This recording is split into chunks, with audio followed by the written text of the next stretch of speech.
Good afternoon, everyone. I was about to say good morning. I'm Emil Hkayim, a Middle East analyst here at the ISS. Welcome to Arundel House again. We're delighted to host Tammy Wittes, who is a senior fellow at the Brookings Institution and has served in the U.S. government in Middle East positions for a number of years. She also headed the Saban Center for Middle East Policy at Brookings. More importantly, Tammy and I were colleagues. That's the word to put it. 20 years ago, when I was an intern and she was a director. But let's pretend that I'll take revenge for these years by being a very harsh moderator. You can take revenge, and I can take no credit. No, thank you very much for coming, Tammy, today. We haven't yet hit the end of the Trump administration, or at least its first term, but already there is a lot of thinking in Washington and elsewhere about the new nature of the U.S.-Middle East relationship. Washington and the U.S. have changed a lot in the past few years. The Middle East has changed massively in the past 10, 15 years.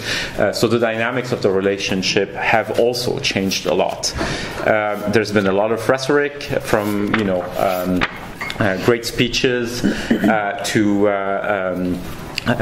pronouncements that a new regional order was emerging.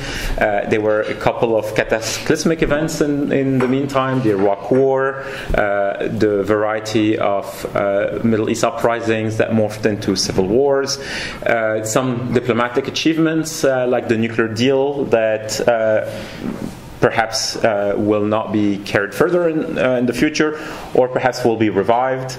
Anyway, it's a very, very complex picture. Tammy and Mara Karlin have written a long piece in Foreign Affairs that lays out what, in their view, is what would be the realistic U.S. approach to the region. And Tammy will spend the next 15-20 minutes explaining that.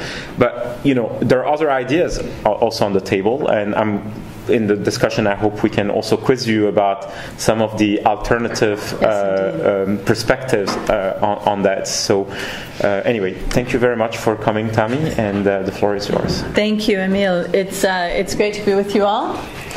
And great to be here at IISS. I'm stopping in London on my way to Iraq for the Suli Forum, and I'm glad to have an opportunity to spend a bit of time with all of you. So, look, President Obama announced a pivot to Asia, I think, way back in 2009 or 2010, which signaled his intention to shift resources, not only military but also diplomatic and economic attention from the Middle East to Asia.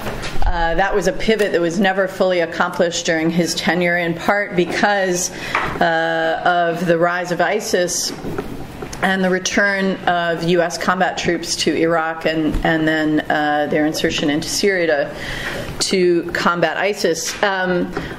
I think that announcement by President Obama, along with subsequent policy steps, including the JCPOA, were perceived by a number of America's partners in the Middle East as some kind of walking away. I both as a diplomat and later as a scholar, heard a lot of complaints about American abandonment, American withdrawal, American disengagement from the Middle East. And in that context, I think there was a lot of relief amongst America's regional partners and those who wanted to see a more engaged American role in the region when President Trump came into office, because he seemed, rhetorically at least, to be committed to reversing that. His first trip abroad was to Riyadh. He seems to embrace this sort of shoulder-to-shoulder commitment to America's Middle Eastern partners. He espouses a lot of fierce rhetoric about Iran in the region, as well as about counterterrorism. And so I think we have to begin by noting that that rhetoric is not matched by actions. in the Trump administration. There's actually quite a significant gap. Although he withdrew the United States from its participation in the JCPOA, he doesn't seem keen for a real confrontation with the Iranians. He's reimposed sanctions with a lot of waivers. It's not clear where the United States goes once that first set of waivers expires. And it's quite clear after the Munich Security Conference that European partners are not going to bow to American preferences on this particular issue. On the Middle East peace process, where he announced with great fanfare his intent to advance a deal to end all deals, we have yet to see that plan. It's now rumored to be released in April, and although the details are not known, there's a lot of reason to expect that given conditions on the ground, it will probably be DOA. This Middle East Strategic Alliance that President Trump announced, which is intended to be basically the GCC plus Jordan and Egypt, working alongside the United States to secure the region, seems not to have gotten off the ground, at least not yet. There was a ministerial level meeting in Washington just a week or so ago, and they're still arguing over the concept, and major governments, including the Egyptians, have not yet committed to participation. And then you have the sudden and dramatic announcement of the intention to pull American forces out of Syria, followed by intense confusion over what the United States decision actually is and what it will mean. So I think we have to start from a clear-eyed evaluation of the Trump administration's actual record in the Middle East and say that there's a lot less difference between Obama and Trump in the stance toward the region than there appears to be on the surface. And Mara Karlin and I explain this in our Foreign Affairs article by noting that this isn't just about the instincts of individual American presidents, that this continuity in policy reflects the changing place of the Middle East in American global strategy, grand strategy. And that's due both to factors in international politics, one or two domestic American variables, and changes within the region itself. Three larger variables I would point to. One is obviously the rise of global challenges from China and Russia, the sort of renewal of great power competition about which there's a great deal of discussion. But what this means is that it raises the opportunity costs for the United States of being so deeply invested in the Middle East that it can't turn resources and attention to competing with China and Russia elsewhere in the world. It raises the opportunity costs of this intense focus on the Middle East. A second shift, I think, is in global energy markets and global energy supplies. We've seen over the last decade new supplies coming online, whether it's from West Africa or the shale revolution in North America. Questions about peak demand, the accelerating shift in parts of the developing world toward renewables. And so even while demand continues to increase from places like China and India, overall the role of the Middle East in the global energy picture is, relatively speaking, less prominent than it used to be, and that U.S. Gulf dialogue over energy price stability is also kind of less critical than it's been in the past. Given the changes in markets, Gulf producers have a very strong interest of their own in global price stability, and the United States doesn't need to be constantly going as the demandeur on that question. A third shift, I think, is within the region itself, which is over the decades in which the United States has served as a sort of security guarantor of what had been the regional order until 2011. There's been a shift in the challenges to that regional order, a shift from interstate conflict to transnational and sub-state conflict. And of course, we've seen that in the aftermath of the uprisings, the emergence of these civil wars, and the breakdown of that regional order. So it raises the question of how effectively can the United States leverage its capabilities and resources on behalf of regional order today as opposed to a half century ago.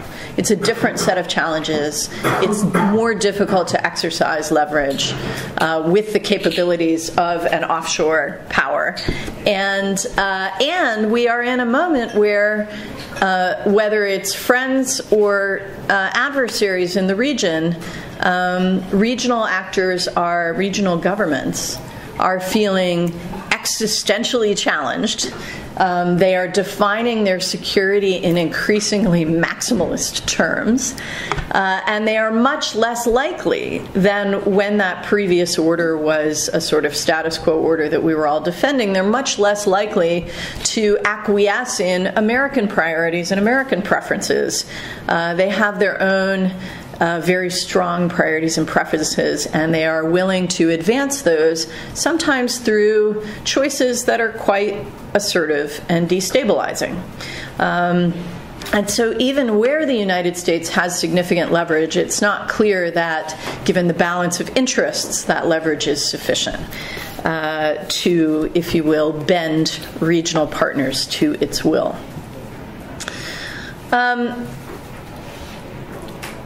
So I think when you look at this picture overall, you can see that the Middle East still matters to the United States, but it matters, relatively speaking, less.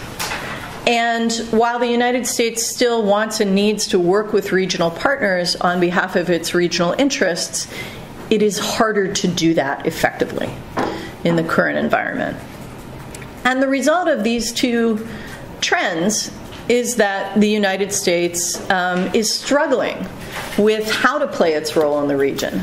I think we have a very sterile debate in policy terms in Washington between maximalists and minimalists.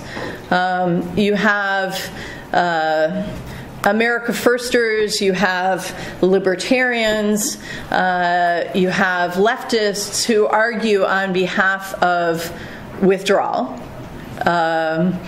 And you have maximalists who argue basically that the reason the United States is having trouble achieving its goals is because it simply hasn't invested enough. And if we were only all in Syria or in Iraq or in combating Iran, we could achieve those goals. What Mara and I propose instead, what Mara and I first argue is that these circumstances in the sterile policy debate are leaving the United States in a kind of purgatory in the region, where we are too distracted by regional disorder and regional crises and the anxieties of our partners who are trying to drag us in. We're too distracted to pivot away effectively and devote additional resources to other regions and other challenges. But we are not invested enough to actually shift the trajectory of regional affairs in a more positive direction, if indeed we could do that by investing more. And the uncertainty in American policy, this sort of push-me, pull-you game that's going on between the United States and our partners in the region, it's not good for the U.S., it's not good for the region. Our partners are more assertive, they're more risk-tolerant, our adversaries are testing our intentions more, and I think that this is all exacerbated by the confusion and incoherence of the policy of the current administration. All of which raises the risk of conflict, even inadvertent conflict. So what we argue in this piece is that the United States has to put an end to its wishful thinking about its ability to impose order on its own terms, and about its ability to transform its self-interested and short-sighted partners into reliable allies on behalf of its own goals. That leaves us with a set of ugly choices. And I don't want to pretend that the alternative we propose is a beautiful middle path. It's not. But as we were writing this piece and debating the choices before us, I think we would summarize it as pick your ugly. And I really think that's where the United States is in the region right now. So what we advocate is what I suppose you might call retrenchment. I'm not sure, Emil. But what we advocate first is that the United States take a clear look at what its interests require, and it does have the same, largely, enduring interests in the region that it's had for a half century: freedom of navigation, free flow of energy to global markets, security and stability of key partners, and certainly over the last couple of decades, combating terrorism. Those remain core American interests, and they need to be pursued, but they need to be pursued in a disciplined fashion. And the second major component of a sustainable American strategy that will let us get out of purgatory is one that involves a cold-eyed assessment of our relationships with our partners. I think that one of the legacies of the last couple of decades of kind of overwhelming American focus on this region is that we've created a degree of moral hazard in our major relationships. And we've also created a degree of overinvestment. I mean, if you think about the fact that the United States has major military operations based in Kuwait, Bahrain, UAE, Qatar, when we're no longer engaged in active combat in Iraq and soon in Afghanistan, do we really need all four of those facilities? Do the Army and the Navy and Central Command all need forward presence like that in the region? So these are some of the things that we're insisting it's time to reevaluate. But part of that clear-eyed evaluation of our relationship with our partners is an understanding of what we can shape about their views of the region and their preferences and their priorities, and what we can't. And it also requires then a more explicit conversation with them about what America's priorities are and what the limits of our commitments are. I think President Obama tried to do that a bit in conversations with the GCC toward the end of his term, and he got quite a negative reaction. But I continue to believe that it's important for the United States to signal what it's there for with its partners and what it's not there for, because I think that's an important component of deterring some of the behavior that they may undertake that is more destabilizing, and I think we have some evidence of that just over the last year or so with respect to Saudi Arabia, the last 2 years, really.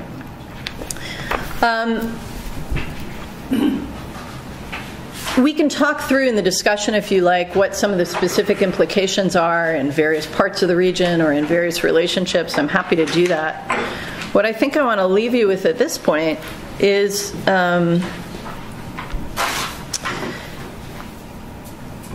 this, that I don't think any of this means that the United States is abandoning the region, abandoning its concern for regional order, or, importantly, abandoning its own analytical judgments about what will ultimately contribute to the stability and security of the Middle East. And this is important to me because I've spent the last decade and a half of my career working on Arab political and economic development.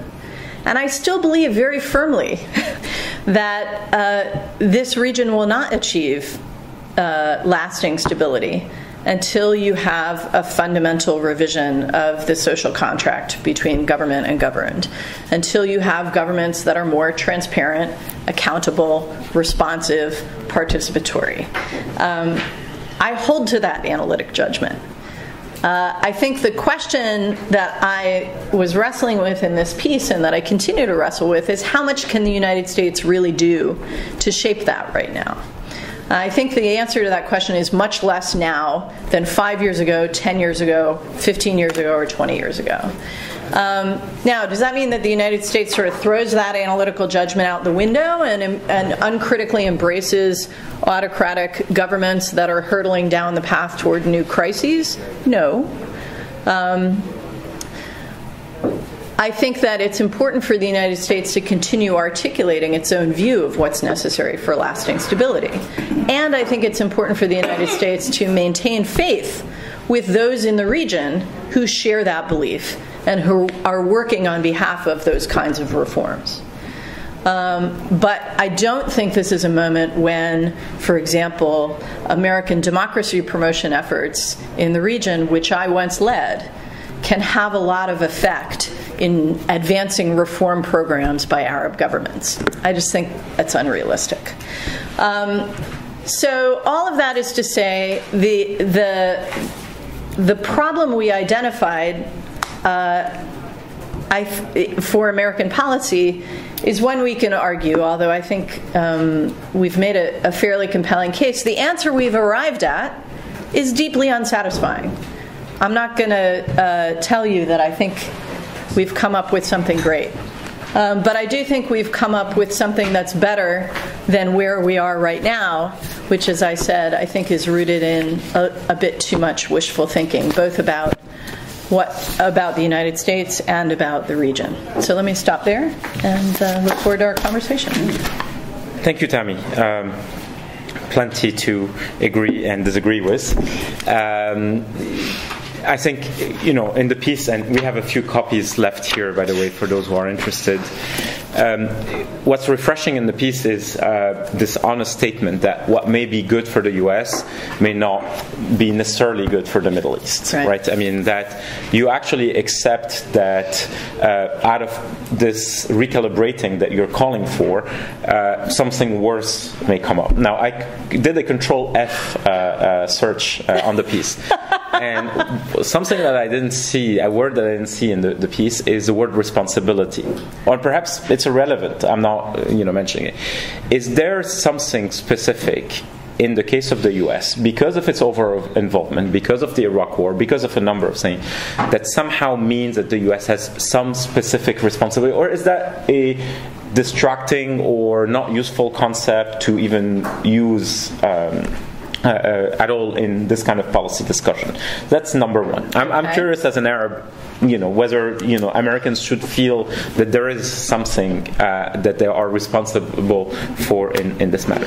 The second point, I think, which is very important, is that contrary to the extreme characterization of shifting U.S. policy, you stay away from, and you argue against using words like withdrawal or departure from the region and so on. And I pretty much like the word retrenchment, which suggests recalibration with defining lasting interests.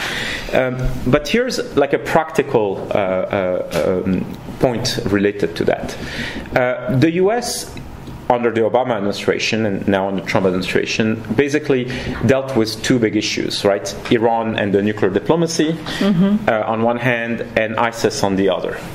It pursued different strategies on both and so on. But the point is that the nuclear deal with Iran had an impact on the regional balance of power. The fight against ISIS had an impact on the regional balance of power, and the withdrawal, whatever that thing that people are talking about these days is, perhaps not, will also have an impact on the regional balance of power. Yep. Does the U.S. have a, I'm using that R word again, responsibility in offsetting or in mitigating those impacts? Because the way this discussion, not necessarily in your paper, but more broadly is talking, is to say the U.S. identifies its interests, right? The Iran nuclear program is an issue of global security interest. So you fix that one. How it actually affects the calculations of everyone else or the regional, that's a secondary issue. And that's pretty much what happened. You're referring to the 2015 discussion, Camp David, and this is why the Gulf states went berserk. It's that the sense that you'll have the deal, but no mitigation. And then a few months later, President Obama goes and gives this interview in which he says the U.S. and Iran and Saudi Arabia should learn how to share the region. From a Middle East perspective, the region needs less of Iran and less of Saudi Arabia, not an abstract concept like this one. Right. But this combination of things essentially has an impact. So I'm just curious, how would you answer those 2 points? Okay, so I think there, amidst the issues you raised, I think there's a fundamental question which is both a normative question and a policy question. And it's one that I think the Obama administration struggled with and did not always recognize. And the question is, and the issue is this: to act is a moral choice with moral consequences. Not to act is also a moral choice with moral consequences, right? President Obama opposed the Iraq War when he was a state senator, when he was a senator, when he ran for president, and claimed on election that he was elected with the mandate to close a chapter defined by 2 wars in the broader Middle East. So he sought to govern, in policy terms, as though he did not have responsibility for the choice of the war in Iraq. One consequence of that is that when Maliki's government started to pick apart the compromises that held Iraq together, the Obama administration, and particularly President Obama and Vice President Biden, who was holding the Iraq file, did not see it as necessary to intervene assertively with Maliki to try and head that process off. When the choice was made to withdraw American combat forces from Iraq because we couldn't get a status of forces agreement, the choice was made to withdraw all of those forces down to the last person by the end of 2011, despite everything that was going on in the region that year, and simultaneously to draw down our economic and other non-military engagement in Iraq. And I argued at the time that that choice helped contribute to the rise of ISIS. Okay?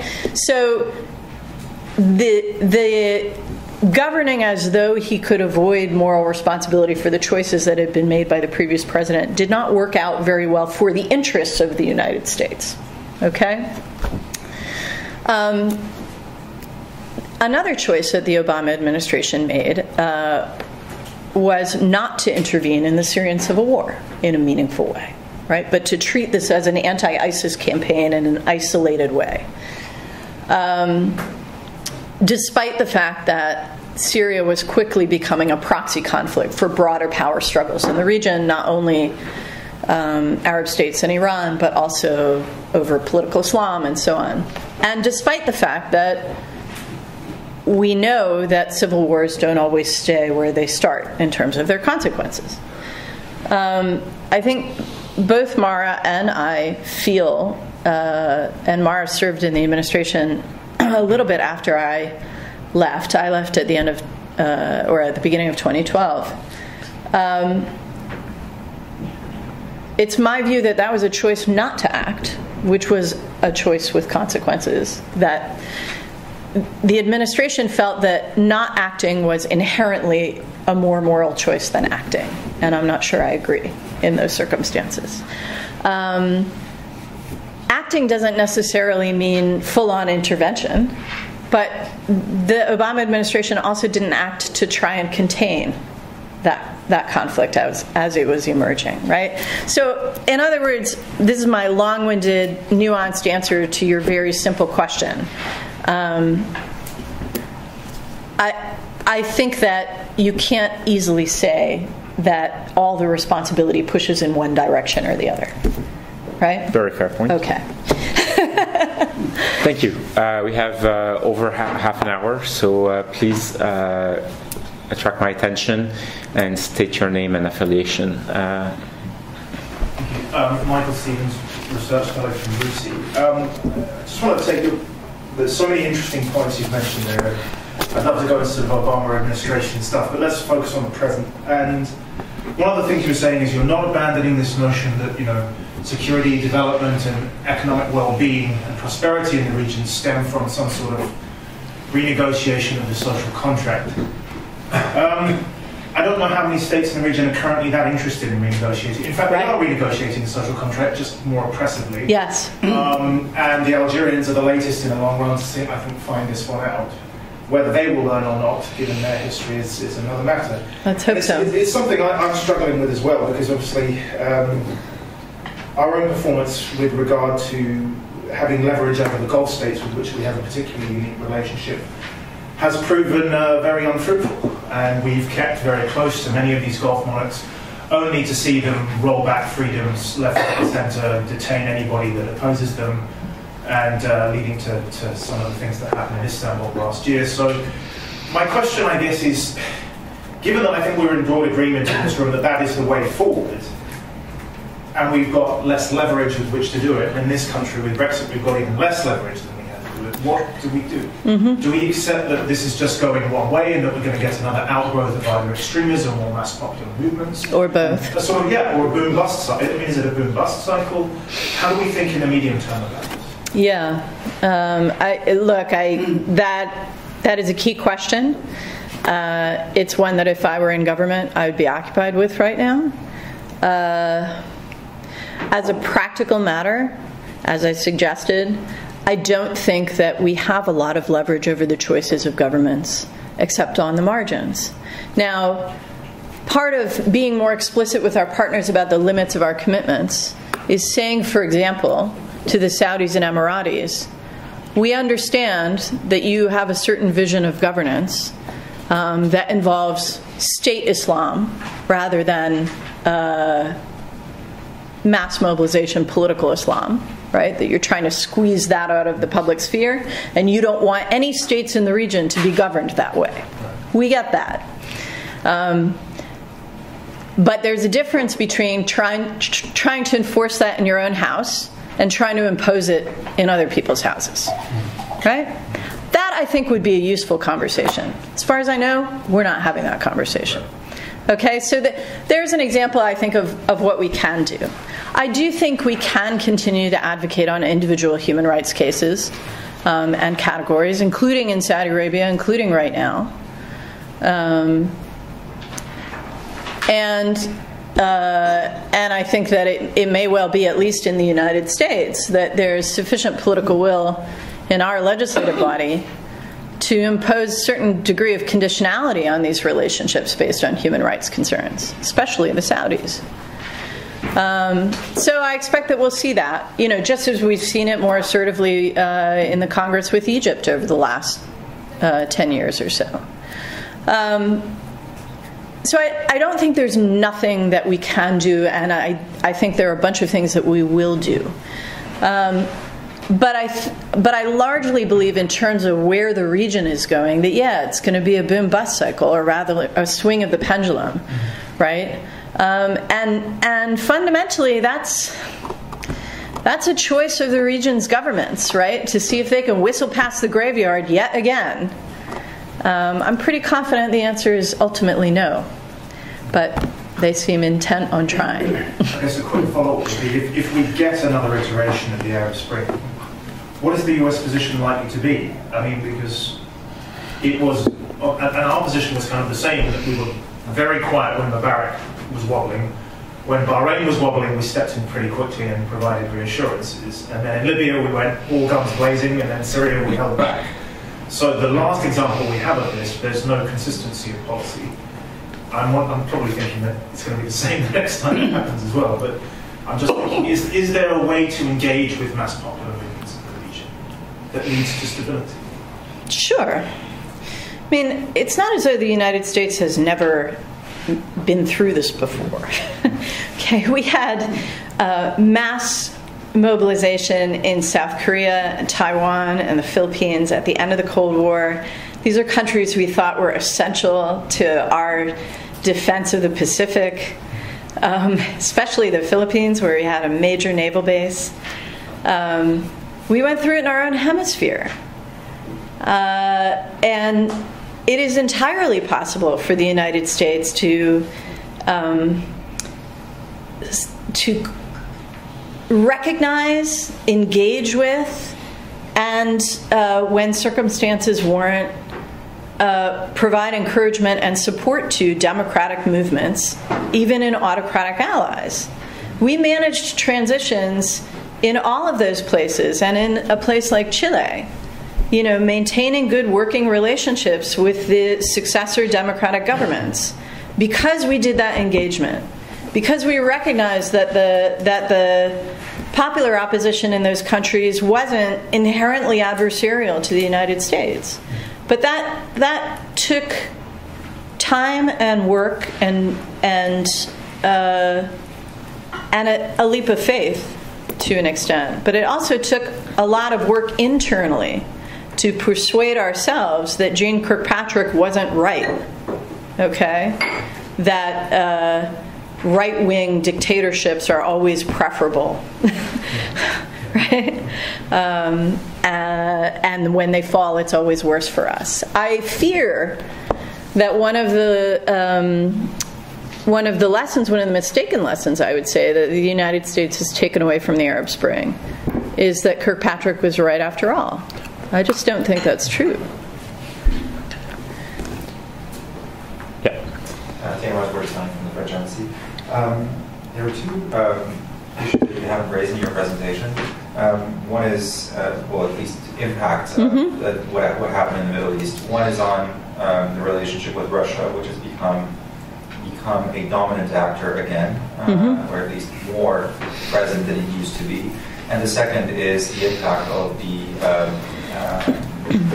situation in the Middle East had on Europe. One can arguably say that without Syria, you may not have had the waves of migration and terrorism, which ultimately led to what we see in the European Union. So, from a strategic perspective, regardless of what this administration's position is, if the unity of the European Union and the transatlantic alliance is still relevant for American interests in the long run, U.S. retrenchment, if it has the impact of weakening that bond because of those impacts, does it not make the case for the U.S. actually revisiting this notion that it has less of an interest in the Middle East, at least because of its impact on its European partners, which is not to say that the Europeans should not do more in themselves, but the reality is how do you balance these two consequences? Yeah. So I think when it comes to Russia in the Middle East, you end up having to make a set of assumptions about Russian intentions and Chinese intentions in the region. And our analysis in this article is explicitly rooted in an assumption that neither of these powers in the medium term has the intention of gaining hegemony in the Middle East, and that the United States can maintain power predominance in this region over the medium term, while still doing somewhat less. That assumption could be wrong, but I'm fairly comfortable with it, as I said, over the medium term. I think it's also important, though, to, whether with respect to Russia and China or with respect to your point about the transatlantic relationship, it's important to prioritize, right? If the United States can't compete effectively with Russia and China in Asia and Europe, if we can't advance the security of our allies in Asia and Europe in the face of these challenges, if we cannot protect the beneficial order we have in these two regions, then competing with Russia and China in the Middle East doesn't matter much, right? So all of policy is trade-offs. All of policy is choices. And if that's the trade-off I'm facing, I know where I end up, okay? With respect to the specific consequences of disorder in the Middle East spilling over into Europe, yeah, I basically agree with you. And as I suggested in my opening remarks, I think that was an error of judgment on President Obama's part, not to recognize that potential and not to work more effectively to mitigate conflict and contain conflict in the Middle East. And I think that I would like to believe that one consequence of having a much more disciplined approach to American engagement in the Middle East and a much more explicit set of understandings with our regional partners is that we would be able to be more effective at preventing and mitigating and containing regional conflict. I actually think that one of the worst things about this purgatory that we're in right now is the uncertainty. And the way it leads to miscalculations and the way it leads our regional partners to believe that if they act in certain ways that, that seem to necessitate our involvement, that we will get sucked back in. And I think we have to find a way to end that cycle. Thank you. I'm going to take questions in two at the moment, sir. ISS member Vipul Thakur. Tamara, given that US will ensure that Israel has always military edge over Islamic countries, and again, in my opinion, given that Iran is not really capable of upsetting strategic balance in the Middle East and may not be able to do so for a few years to come, and due to illicit love affair between Israel and Saudi Arabia, do you think Uncle Sam is less worried about situation in the Middle East now? Okay. Thank you. And then, Mohammed? Thank you. Mohammed Shakir from Equinor, Norwegian energy company. Perhaps say oil and gas company, but we're an energy company. First question, just a point, Tamara, that you made around shifting global energy markets. I take the point to the transition going on, but I wouldn't overplay the lack of significance of the Middle East going forward. Sure. I think they'll have a massive role to play in the next decade or so. It's just too central for the world, or irrespective of the US revolution, shale revolution, etc. But two sort of direct questions. One of them you partly answered. The US-Saudi relationship. I think there are 15 bills in the US Congress right now against Saudi Arabia. Trump may do as he wishes or not. How do you see that relationship evolving between Saudi and the Congress? I mean, I'm sure there are shifts in the next 5 to 10 years. And then secondly, a blunt question. What's this American endgame in Iraq over the next 2 years and beyond? Are we still talking regime change? Yeah. Okay. Sir, I think the points you raised get to what I was saying about the shift in the nature of security challenges in the region from interstate to substate. And I mean, it is very obvious in the case of Israel that the security challenges it faces today are largely asymmetric, right? That doesn't mean that they're any less threatening. If you look at Hezbollah's arsenal, you can see very quickly its ability to overwhelm even sophisticated missile defense and present an existential challenge to the bulk of Israel's civilian population and its economy. Okay? That's a real threat. Yes, asymmetry. I'm not sure that means that the threats are less significant. It means they're harder to deal with. U.S.-Saudi. Well, first of all, in energy markets, take your point. I don't disagree at all. I think it's one factor among a number that we noted, and it may be relatively, less significant than some of the others that we noted. But it definitely plays a role in thinking in Washington and thinking more broadly in terms of the political arguments going on in the United States about our role in the region. So it's worth taking into account on that. U.S.-Saudi, the crisis is deep, and it predates the murder of Jamal Khashoggi. And I think this is something that our partners in the Gulf have yet to fully reckon with. There has been a long brewing set of concerns within the legislative branch and more broadly in Washington about the way in which Saudi Arabia is playing its regional role. You can personalize this if you want to, but ultimately it's about policy. And we saw this in the fact that Congress passed the JASTA legislation allowing American citizens to sue Saudi Arabia in domestic courts for its responsibility for 9/11. That was passed over Barack Obama's veto. This is even before Trump took office. You've seen it, I think, quite consistently in congressional the way congressional members of Congress view the war in Yemen and American participation in that war, the humanitarian consequences of the war, the consequences of the conflict for al-Qaeda in the Arabian Peninsula, which is the al-Qaeda branch which has the most evident capability and intent to attack the U.S. homeland. So for members of Congress, that's a significant concern.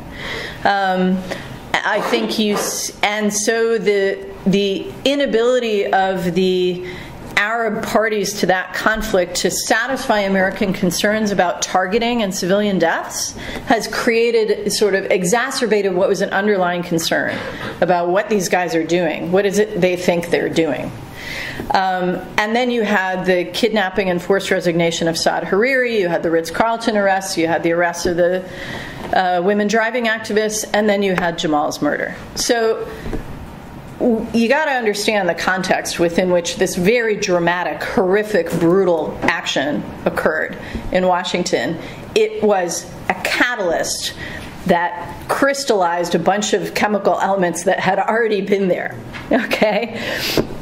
And the resulting unhappiness and questioning about the nature of our partnership is significant, and it is not going away.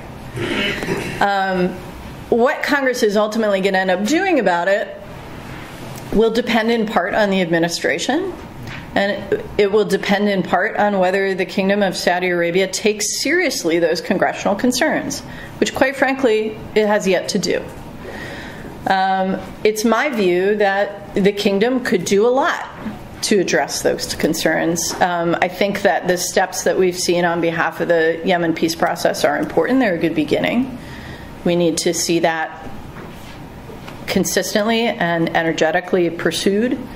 I think that it would be important if the government of the Kingdom would take responsibility for Jamal's murder, which was carried out by officials of the government as an official act, no matter who ultimately gave the order. There's no question about that. No one's disputing that.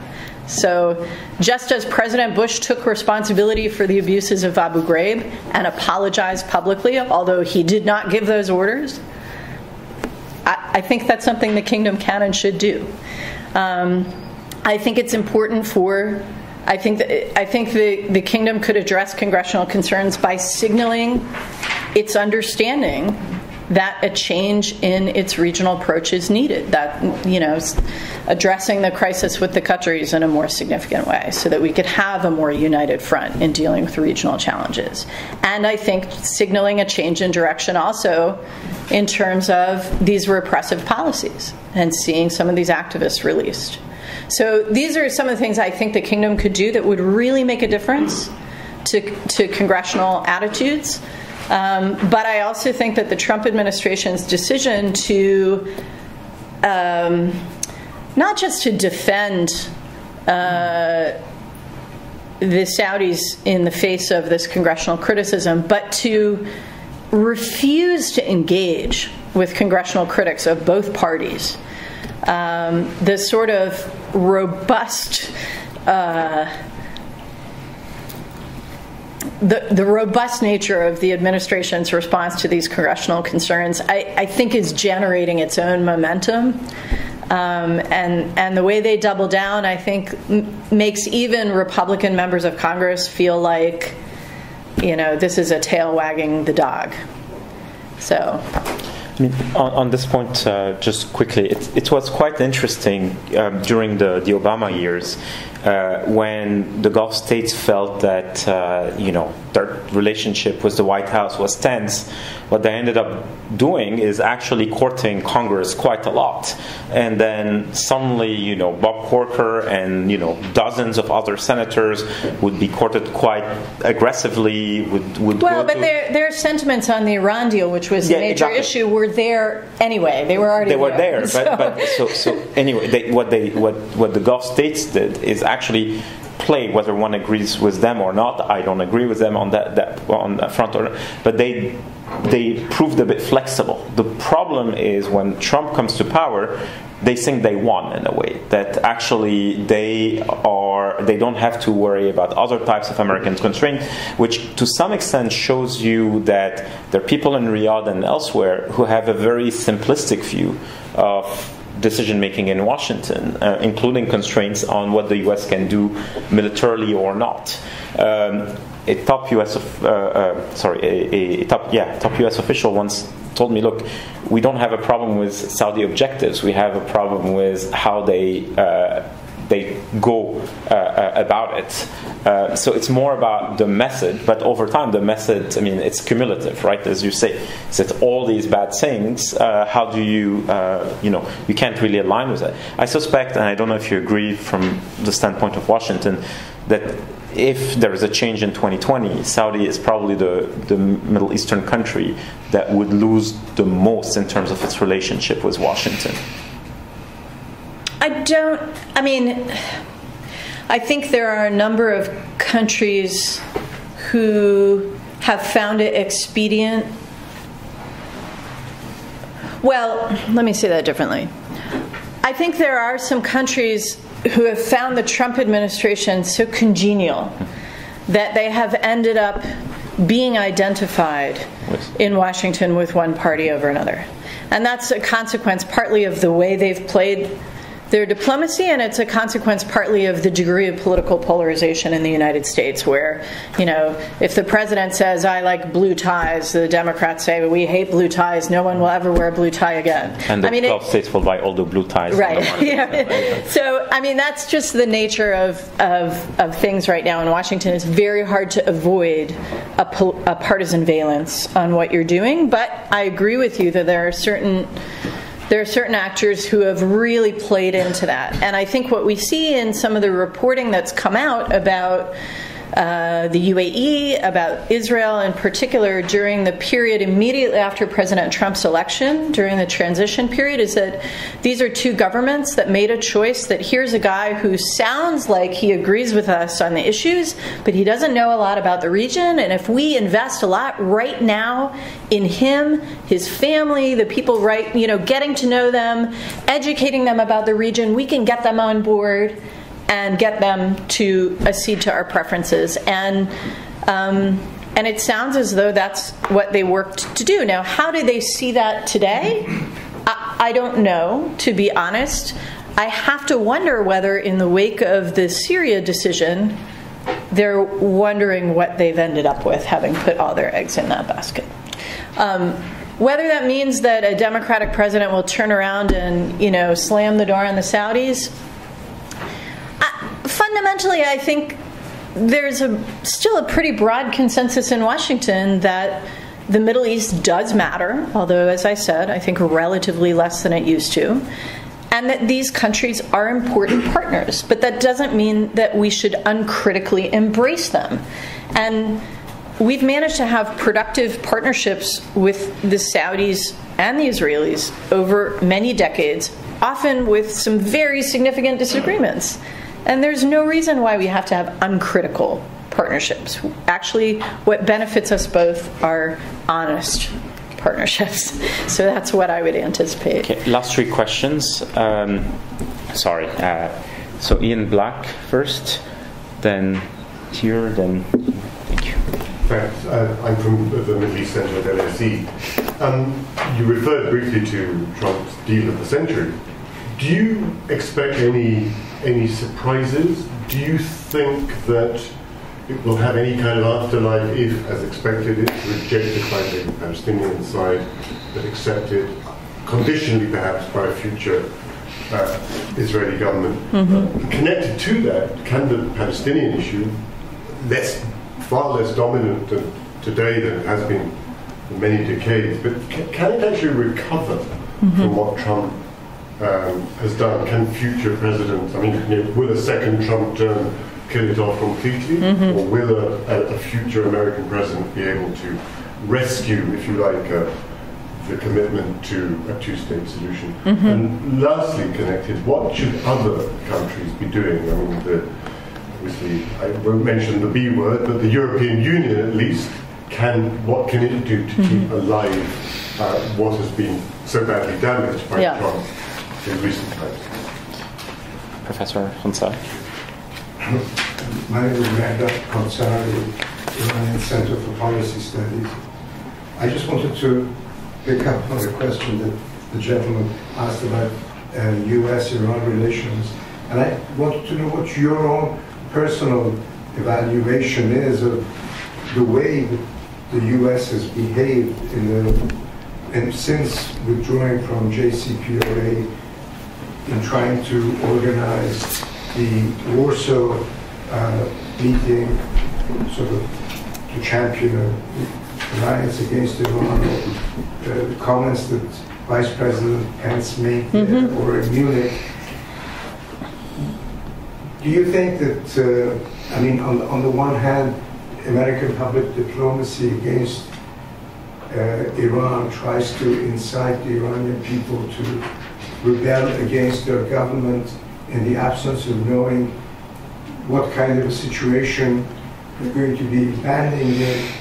The fact that people in Iran, as much as they dislike their government, are very anxious not to fall into a Syrian or an Iraqi situation at the behest of the American policies.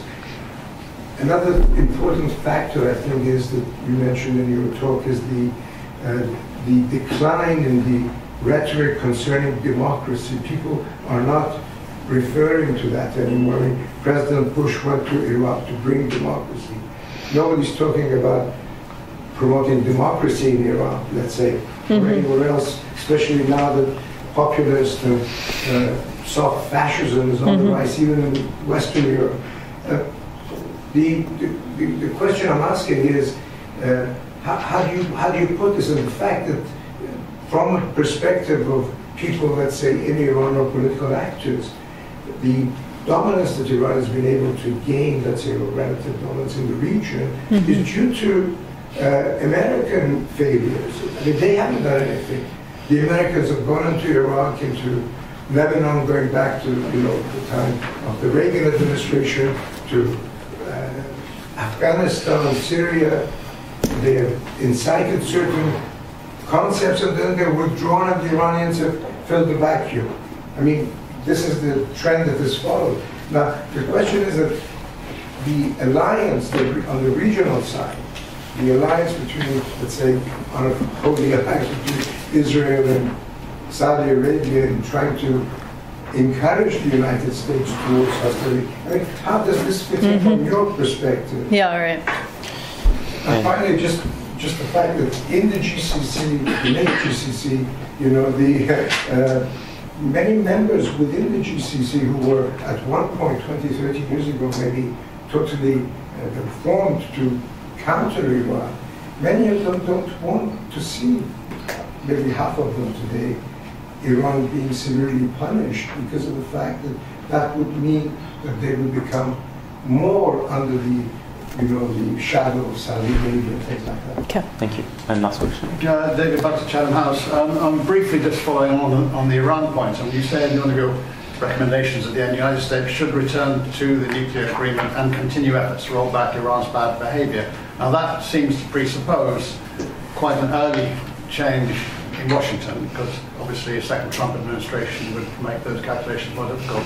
I'd just be interested to know... Or a thunderbolt of clarity for the president. Maybe, but I'd be interested to know a little bit about how you envisage this possibly happening in terms of advocating for a return to the agreement, having this bad behavior clause attached to it still, and how the Iranians and others might actually respond to any sort of flip-flop from the United States on this. Got it. All right. Okay. Israeli-Palestinian peace plan. Ian, all we can do is speculate because there's very little in the public record here, right, in terms of what it is that Jared Kushner has cooked up. Based on what little I know, this will not be a peace plan with maps attached. It will not be a peace plan with borders drawn. It's going to be a narrative, this is what I'm told, that paints a picture of what Israeli-Palestinian peace could look like. It will have a heavy economic component. That's also been reported, and we've seen Jared Kushner going around the region in the last week or so seeking contributions to that. So, you know, again, speculative, but I'm adding 2 + 2 here, and adding also the fact that these guys are real estate investors. Okay? So I can imagine a narrative report that, as Jared said to Sky News Arabia, you know, has some vision of a world where borders don't matter because people and goods flow back and forth without constraint. And it's really easy to paint that picture, especially if you don't have a map, right? That picture could be consistent with a two-state solution. It could not be consistent with a two-state solution. We don't know. It could be consistent with a Palestinian capital in East Jerusalem or not. Right? It could be consistent with some solution to the issue of Palestinian refugees that is acceptable to the Palestinian leadership or not. I think that it is. So in other words, I don't think we can yet say anything about the viability of this plan.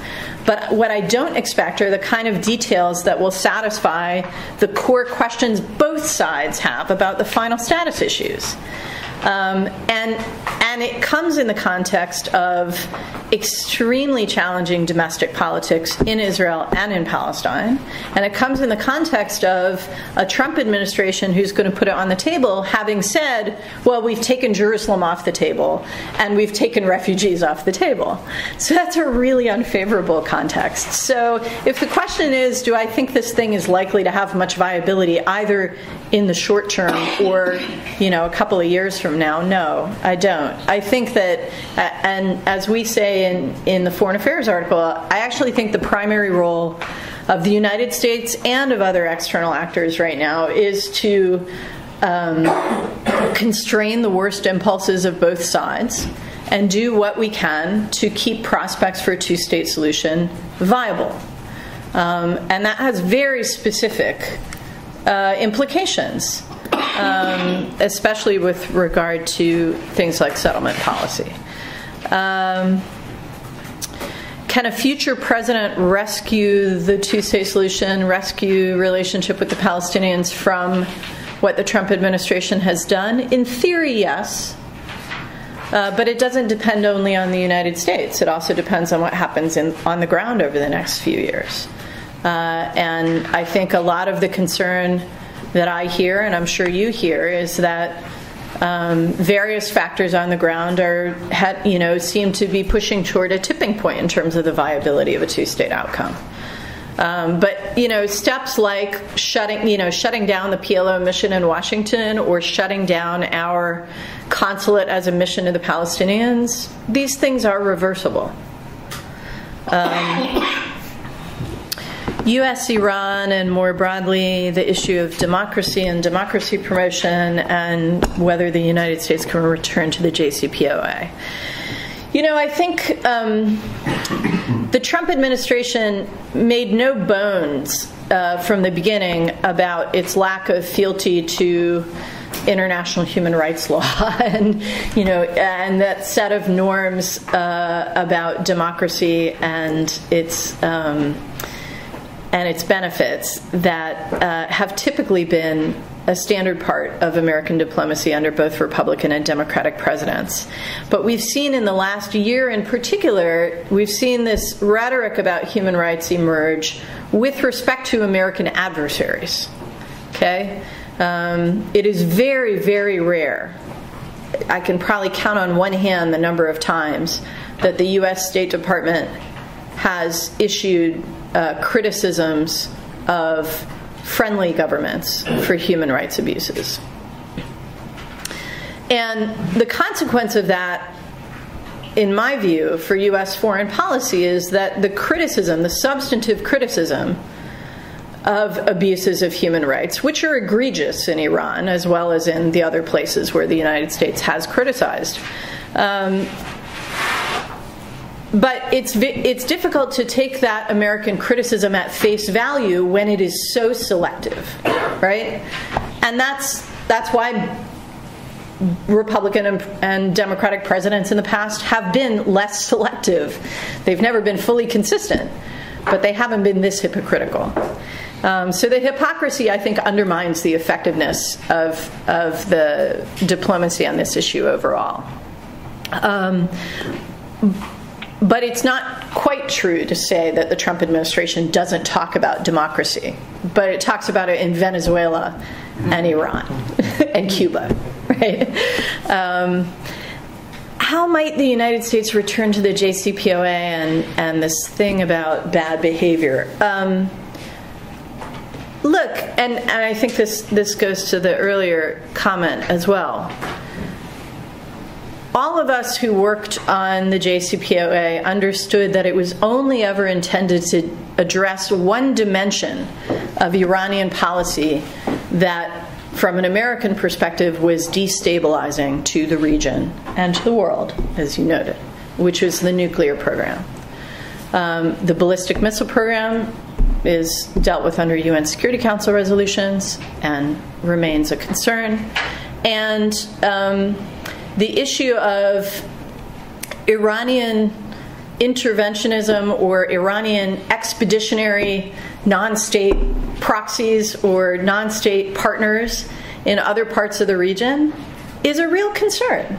It's a real concern to our regional partners, and it's a real concern to the United States. Now, I wish it were a concern that that only the Iranians are doing this and no one else was doing it. But I think actually one of the things we're seeing emerge in the region is, that this is becoming a tool that other governments also want. Only the Iranians build organic structured relationships. Yes. Who is the Saudi proxy in Syria? There is a problem in normalizing Iran's regional behavior that is becoming really problematic. Emil, I'm saying the opposite. I'm saying that the longer this is pursued and the more it is spread by the Iranians, the more other states seek to develop similar capabilities. It's a proliferation problem that I'm pointing to. Okay? Regardless of that, this is something that's inherent to the behavior of the Islamic Republic of Iran from its founding. Okay? And the argument that this is only in response to American behavior or American vacuums, I don't accept. I actually think that if you're going to point to the expansion of Iranian influence in the region in the last decade or so, I would say that a lot of this is opportunistic exploitation of the cracks within Arab societies, cracks that have been exacerbated by the behavior of Arab governments toward their own populations. So I'm not absolving everybody else of responsibility, but I am saying that the primary driver here is an ideological and strategic commitment by the Islamic Republic. And that's something we have to admit and deal with. So I don't think that recognizing that reality should prevent the United States or other governments from engaging effectively with the Iranians on the nuclear program, on ballistic missiles, on other issues. But it is a real issue. Okay? Thank you very much. Thank you all. We'll have coffee afterwards. Thank you very much. Thank you everyone for attending.